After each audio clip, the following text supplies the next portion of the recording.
welcome to She Thinks, a podcast where you're allowed to think for yourself. I'm your host, Beverly Hallberg, and on today's episode, Inez Stepman joins us to wade into the conversation of critical race theory, this month's Independent Women's Forum Policy Focus. She'll explain the basic tenets of CRT, break down the confusion that surrounds it, and explains why this unpopular worldview has gained a home in academia. But before we bring her on, a little bit more about Inez. Inez Stepman is a senior policy analyst at IWF with a decade of experience in education policy. She is a Lincoln Fellow with the Claremont Institute and a senior contributor to The Federalist. Her work has additionally appeared in outlets such as USA Today, Newsweek, and The New York Post. And she has made appearances on Fox News, PBS, C-SPAN, and NPR. And we are so glad to have her here today. Inez, thank you for joining She Thinks. It's great to be here, Beverly. Thanks for having me. Now, you had the fun task of doing the policy focus on critical race theory, which is a very hard issue, one that's being discussed quite a bit. And I thought we would just start by having you define what critical race theory is. So we've heard a lot of conflicting definitions of it. What is your definition? I think it comes down to a few basic premises. I think the most important of those premises is that America is systemically racist, and that systemically is doing a lot of work. I don't think that there are very many people left in the United States who would say that racism doesn't exist in America, or for that matter, anywhere else around the world. But the premise of critical race theory is that the American system and in fact, the entire Western Enlightenment tradition from which the American system springs, that itself is based on and built on pervasive racism. And that racism really can't be eradicated from those institutions. It's baked in to all of our institutions, which is why you'll hear various critiques from critical race theorists of everything from private property to the three branches of government to the composition of the Senate, right, or the Electoral College. You'll hear critiques about the nuclear family systemically perpetuating racism, right? So the idea is that all of the institutions that shape both our political and private life here in the United States are just irredeemably pervaded with racism. And you can see why, therefore, if you want to call yourself an anti-racist, you have to essentially hold revolutionary goals, right? You want to completely overturn those institutions. But the other, I think, important tenets of critical race theory are that no real progress has been made, right? We haven't proceeded towards a more perfect union or towards the ideals that Jefferson, wrote down in our Declaration. Progress is a myth, and all that's happened is racism has been subsumed or gone underground or been, sort of obscured by supposedly neutral institutions. Critical race theory also has a preference for collective equity over individual equality. They're looking at differences between groups, collective groups of people, and the individual doesn't matter nearly as much as it would in let's say, a more traditional American outlook.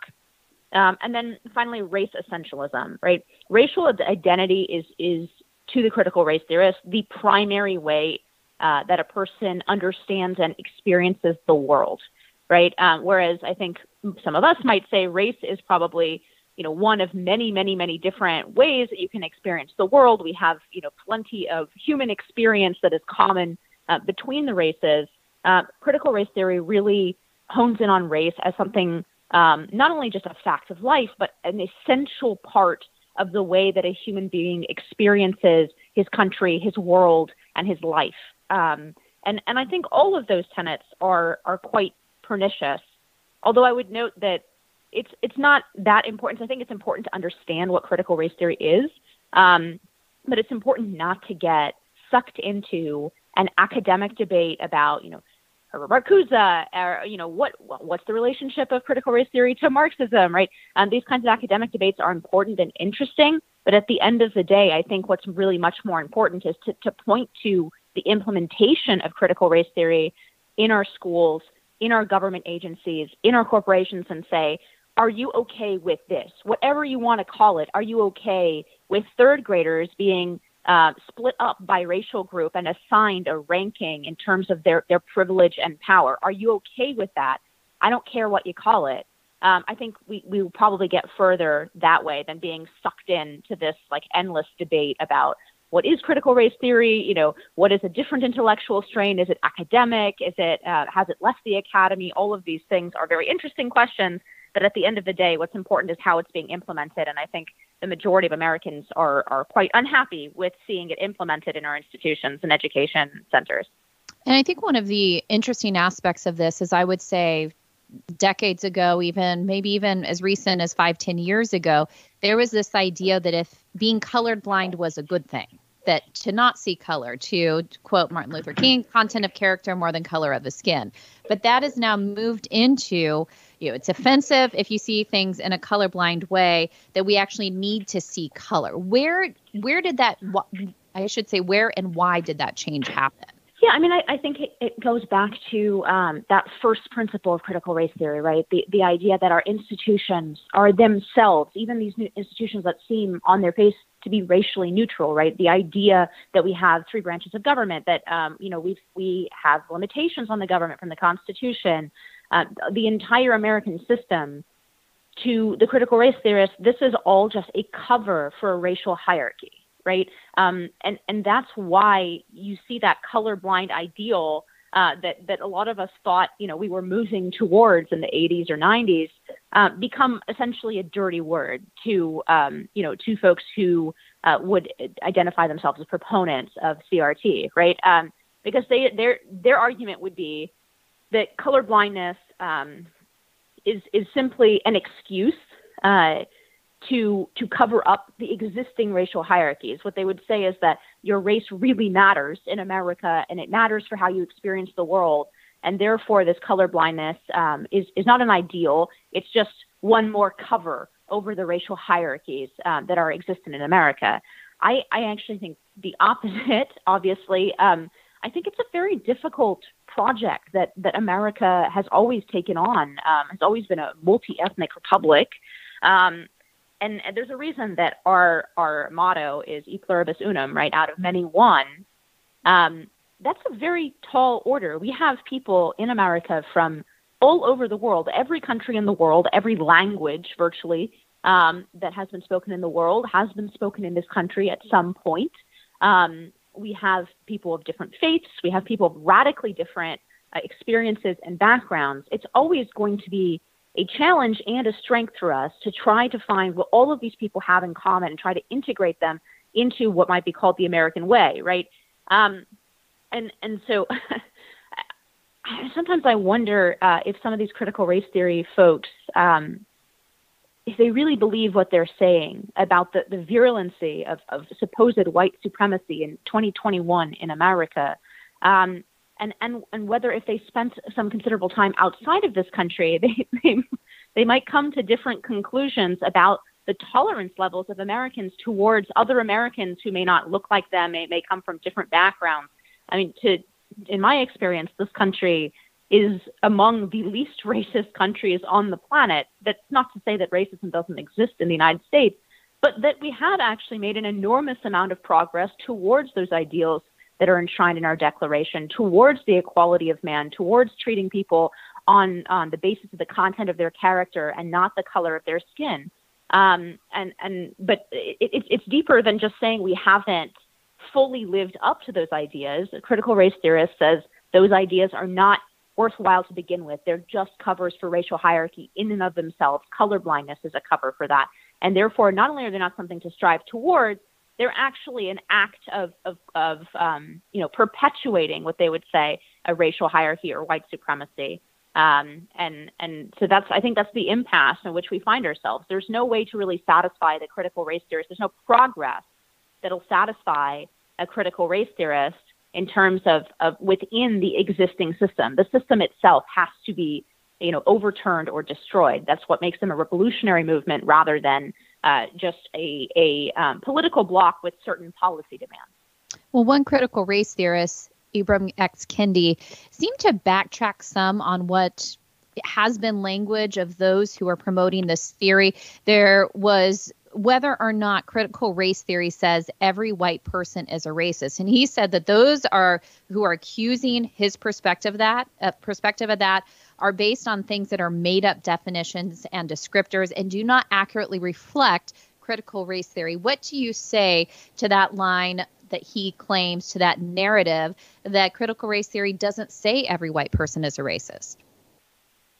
I think he's just splitting hairs there. What critical race theory and what his own writings he's endorsed in his own writings has been that every white person necessarily participates and furthers structures of white supremacy in the United States, and that's by supporting things that, again, even 20 years ago would have been considered neutral or colorblind, right? So, by supporting the American Constitution, by supporting the system of government that we have in this country, that his argument has been that supports white supremacy, and so I think it's a bit of a dodge.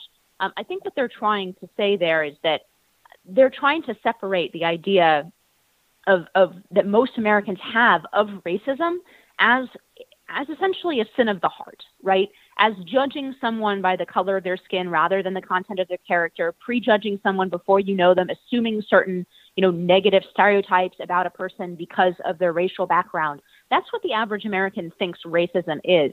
But they want to move away from that because, frankly, that kind of racism is a very small problem in America, especially compared to what it was, let's say, 50, 60 years ago. So they want to move away from that individual definition of racism as prejudice or ill will, or assuming negative characteristics about a person based on their race. They want to move away from the individual definition and talk then only about systems and talk about why the systems themselves perpetuate racial inequity. And that's, I think it's the dodge, because they want to make opponents, they want to make you feel like you're on your heels. They want you to feel like, oh, I'm not a racist, and that just making that statement is a statement of white fragility. It's a defensive statement, right? And then they have you in their trap, because just disagreeing with them about the nature of systemic racism in America makes you a somebody who has white fragility or is responding in a defensive or emotional way by essentially declaring themselves not personally racist. I think that's really the kind of jujitsu that is intellectually dishonest and unfair in terms of citizens of a country discussing what is the best way to move forward with a country, as I said, that is as diverse as ours. It's a dodge and an unfair intellectual tactic to tell somebody, well, if you agree with me that America's racist, then America's racist. But if you disagree with me that America is racist, then you are just being defensive and exhibiting white fragility. And that proves that America is racist, right? It's unfalsifiable. Yeah, and it's an argument that no person can win, because no matter what you say, there's a wrong answer to it.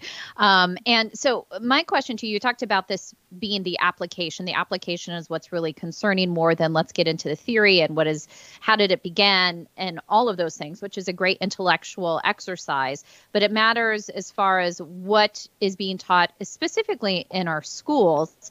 And so how did critical race theory first get introduced into K-12 education? And has it been their goal for this to be under the radar and to be teaching our children this without parents knowing? And was it just COVID and parents being more aware of what their children were being taught that really unearthed what's been going on for a long time? Yeah, I think it's important to realize this is just the capstone.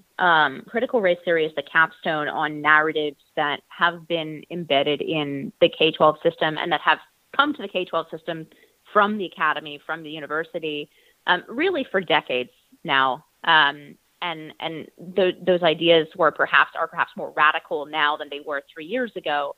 And I do think that it was a huge turning point for a lot of parents when they had their kids at home, and they were essentially, as my friend Mary Catherine Ham calls it, they were Zoom butlering for their kids while their kids were doing school over Zoom. That was for many parents the first time they actually heard what the curriculum, that their local public school was actually teaching their kids, right? They were listening to their 10 or 11-year-old children being told that, they are part of systems of oppression, having to, identify themselves as oppressed or oppressor. They were watching as, affinity groups were created, which means that students were split into racial groups, which I thought we were done with, since we passed the Civil Rights Act.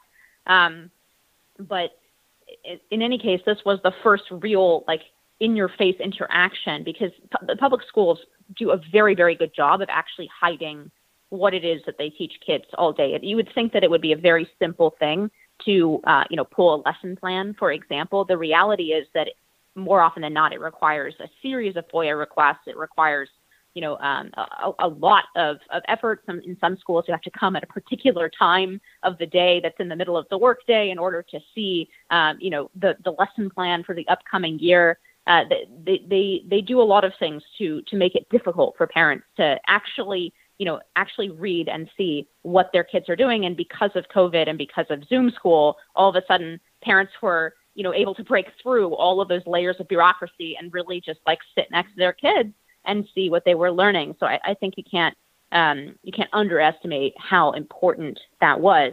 But the reality is that in our education system, in the K-12 system, these narratives, whether it's formally critical race theory or similar narratives or similar iterations, things like the 1619 Project, or just generally what I would frankly call anti-American narratives, the idea that America is a bad and racist country. This has been going on for a long time, and to use the favorite word of the left and critical race theorists, it's systemic, right? At this point, if you are a teacher in the public school, you have gone to a school of ed at one of our universities that essentially taught critical race theory and taught you to look at teaching through the lens of critical race theory. Your teacher trainings are often done through the lens of critical race theory. The national teachers unions endorse lessons in critical race theory, both for students and for teachers. And your district, your principal, almost everybody, even the bureaucrats working in the district office, has all been through this sort of lens, even if they called it something other than critical race theory. So it truly is pervasive in the system, which is not to say that there aren't teachers who oppose it, but in the system, it is kind of the default. This lens is the default that we have been teaching young Americans through for, I would say, at least a decade, probably closer to 2 decades. And that has enormous negative consequences. And you can see in surveys and polls of my generation, the millennials and then Gen Z after us, you can see how fewer and fewer young Americans identify as proud of their country, as patriots, as really wanting to be that next generation of the American experiment. And you can see those numbers slide down and down and down over time. That's not an accident. It's the narrative that's being taught in our schools. Well, before we continue the conversation, I'd like to take a moment to highlight IWF's Champion Women Profile Series, which focuses on women across the country and world that are accomplishing amazing things. The media too often ignores their stories, but we don't. We celebrate them and bring their stories to you. Our current profile is Sarah Frey, entrepreneur and author of the upcoming book, The Growing Time. To check out her story, do go to IWF.org to see why she's this week's champion woman. Inez, I want to remind our listeners that they can read your policy paper by going to IWF.org. And I want to call out an excerpt that you put in this. And I thought this was really interesting. And it does harken back to what you were just saying. And here is the excerpt. It says, while the radical worldview of CRT has relatively few adherents among Americans of all races, it has found a welcome home in America's institutions. And you list those. It's not just academia, which we discussed. It's government, it's private corporations, it's the entire culture. How did something that is unpopular, and if you could speak to how unpopular it is, how did it become this pervasive thing? Yeah, I mean, every survey, first of all, shows that to the extent that Americans know what critical race theory is, they oppose it. And that's true of Americans of various racial backgrounds, right? This isn't a bottom-up phenomenon. It really is a top-down phenomenon from the academy, then into the K-12 system. And then ultimately, as the academy and the K-12 system graduate more and more young, woke Americans, those folks are moving into all the other institutions, right? So The folks who are now, in middle management and pushing upwards, millennials, right, the oldest millennials are about 40 now. That means that people who are working in the boardrooms, in the newsrooms, in government agencies, right, in Hollywood production companies, those people have from a very young age been taught to view America through this lens, and that has enormous institutional consequences. So we've seen, for example, there's been kind of a types of revolutions happening in the already left-wing newsrooms, right? So we have standard-bearer liberal papers, right, like the New York Times, the Washington Post. What they're seeing is that their younger staff, their staff who's, let's say, 22 through 35, right, that those young journalists that they've hired have a very different view, for example, of objectivity of the press, of the duties of journalists, of free speech and the tradition of free speech and free press in America than the folks who are older and perhaps skipped that indoctrination in public schools, right? Same thing in corporations. They're finding that their young talent overwhelmingly has this perspective and is urging management, for example, to pay thousands of dollars to people like Ibram X. Kendi to come and as consultants and give anti-racism training to their employees, right? And so what's happening is that these institutions that once, adhered to American principles like freedom of speech, like, whether they were on the left or the right, politically speaking, adhered to basic small L liberal bedrock principles like the freedom of speech, like the, respecting the Bill of Rights, right? Like the idea that the press is supposed to report the truth and hold people in power and the government accountable equally. Those kinds of ideas are now out of fashion with everybody under 35. And as those folks gain more power in those institutions, they're using those institutions to then go ahead and perpetuate this, what is ultimately an elite phenomenon, right? When this ideology, for example, captures Twitter, the company now I'm talking about, Twitter just donated $10 million to the academic center headed by Ibram X. Kendi, right? So they throw in their money, their ability to censor the public space and public sphere and where a lot of conversation takes place. That's an enormous amount of power that's now being used in service of this ideology, which is why I think it's going to require a sustained and serious effort from the majority that opposes critical race theory. It's going to take getting serious and over a long period of time about pushing these ideas out of these institutions.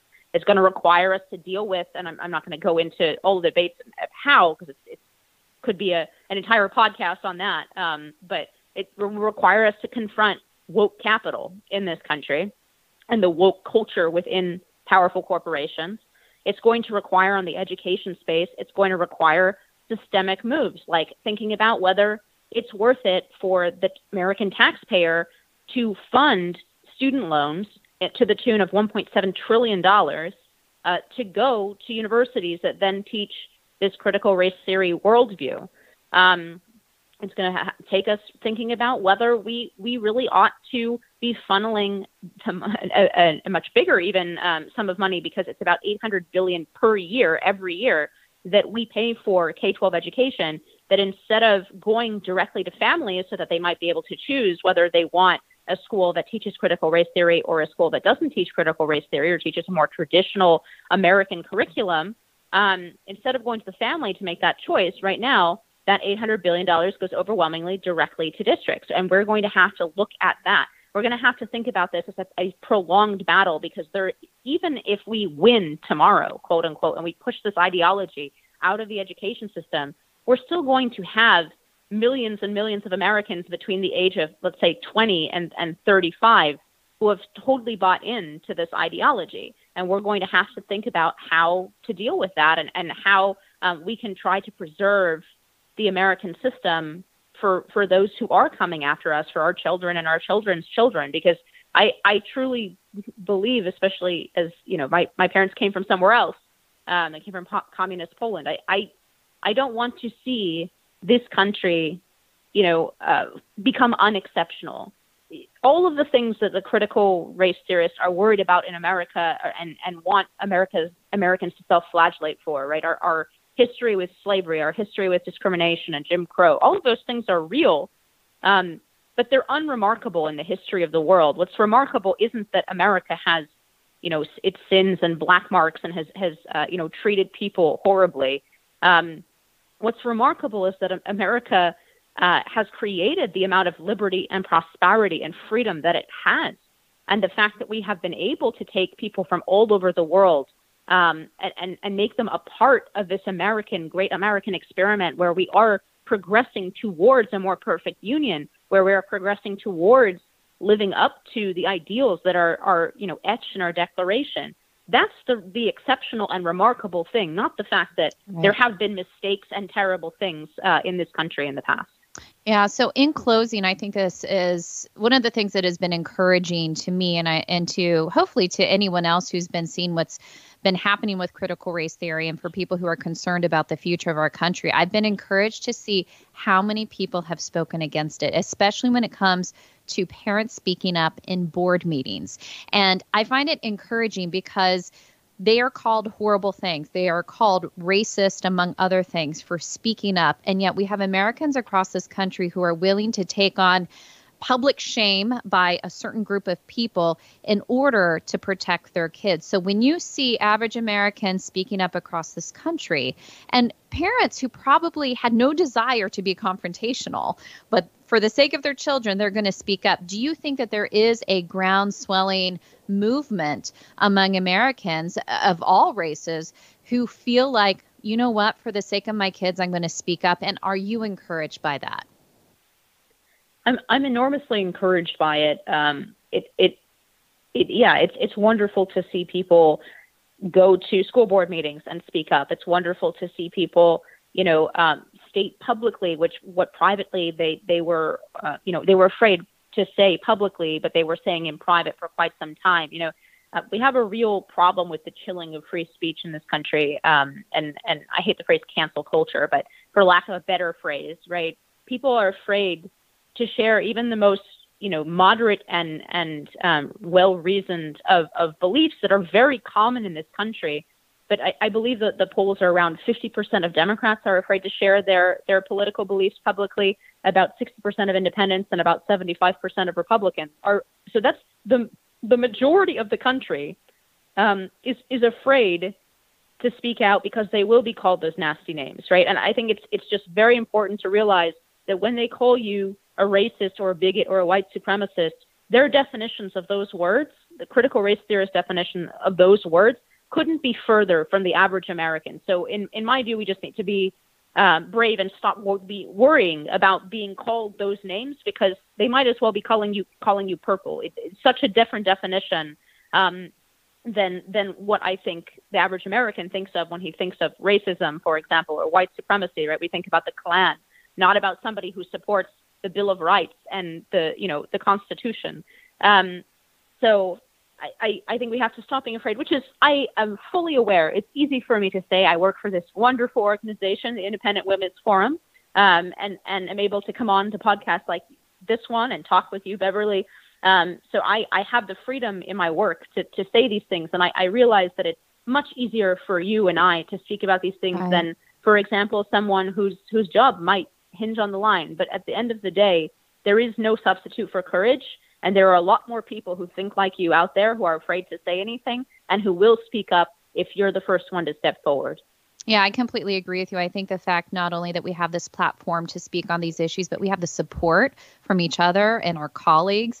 And it's not going to impact our work. We know that we have a job and we're able to speak freely, that we're in a very safe environment to be able to speak about these issues. But there are a lot of Americans who do take great risks, including employment, including being shunned by people that know them in order to speak up. But we encourage people to continue to do that. And if you want more information on this really important policy focus on critical race theory, again, go to IWF.org.